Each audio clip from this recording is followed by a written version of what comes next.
अगर आप अपनी माँ से प्यार करते हो और उनको खुश देखना चाहते हो तो चैनल को सब्सक्राइब करो, लाइक करो। बहुत ही जल्द आपको खुशखबरी मिलेगी। प्लीज वीडियो को लास्ट तक जरूर देखें। सास का नाच गाना। एक मजेदार और दिलचस्प कहानी। सर्दियों की एक ठंडी सुबह गांव के एक छोटे से घर में सब कुछ सामान्य चल रहा था। रसोई में चाय बन रही थी, आंगन में तुलसी के पौधे की पूजा हो रही थी और परिवार के सभी सदस्य अपने अपने काम में व्यस्त थे। लेकिन इस सामान्य सी दिनचर्या में कुछ खास था, क्योंकि आज घर में एक अप्रत्याशित घटना होने वाली थी। यह कहानी है सुमन देवी की, जो एक गंभीर और पारंपरिक सास के रूप में अपने परिवार की जिम्मेदारियों को निभाती थीं। उनका जीवन ज्यादातर घर के कामकाज, पूजा पाठ और पारिवारिक नियमों के पालन में ही बिता था। सुमन देवी की उम्र लगभग 55 साल थी, लेकिन उनका स्वास्थ्य और जीवन शैली बहुत बेहतर थी। उनका दिन रचनात्मकता से बहुत दूर था और उनका सारा ध्यान परिवार के प्रत्येक सदस्य को खुश रखने पर केंद्रित था। उनकी बहू बिंदु एक शांत, समझदार और मेहनती लड़की थी, जो शादी के बाद सास के साथ एक छोटे से गांव में रहने आई थी। बिंदु का जीवन भी बहुत साधारण था, लेकिन उसमें एक खास बात थी। वह हमेशा कुछ नया करने की कोशिश करती रहती थी।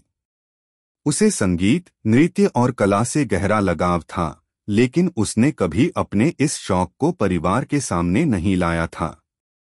वह जानती थी कि सास को पारंपरिकता और अनुशासन बहुत पसंद था और इस वजह से वह कभी भी अपनी कला को सार्वजनिक रूप से नहीं दिखा पाई थी।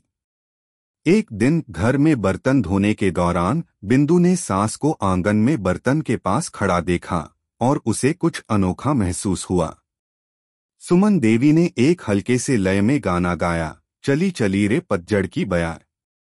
यह गाना बिंदु ने पहले कभी सुना था, लेकिन इस बार सुमन देवी के स्वर में एक अद्भुत मधुरता थी। बिंदु थोड़ी चौंकी और धीरे से उनके पास आकर पूछा, सासू माँ, आपने कभी गाने का अभ्यास किया है?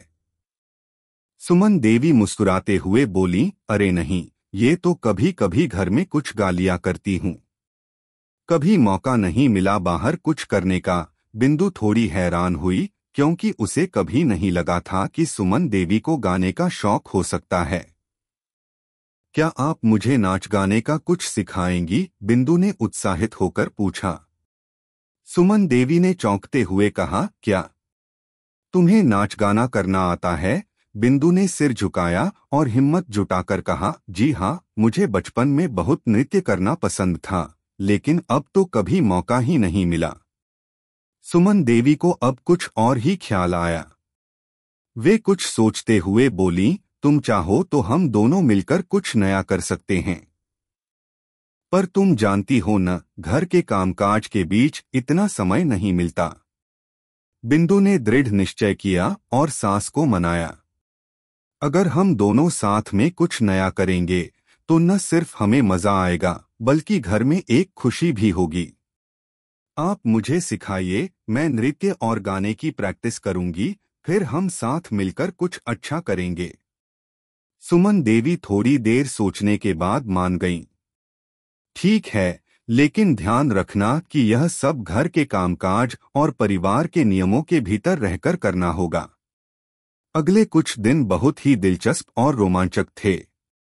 बिंदु और सुमन देवी दोनों ने एक दूसरे से नृत्य और गायन के विभिन्न रूप सीखे। बिंदु ने सास को कुछ पुराने गाने सिखाए, जबकि सुमन देवी ने अपनी गायन कला को संवारने के लिए बिंदु से कुछ नई तकनीकें सीखी।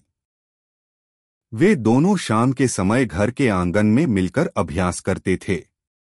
कभी कभी सास और बहू के हंसी ठाकों से पूरा घर गूंज उठता।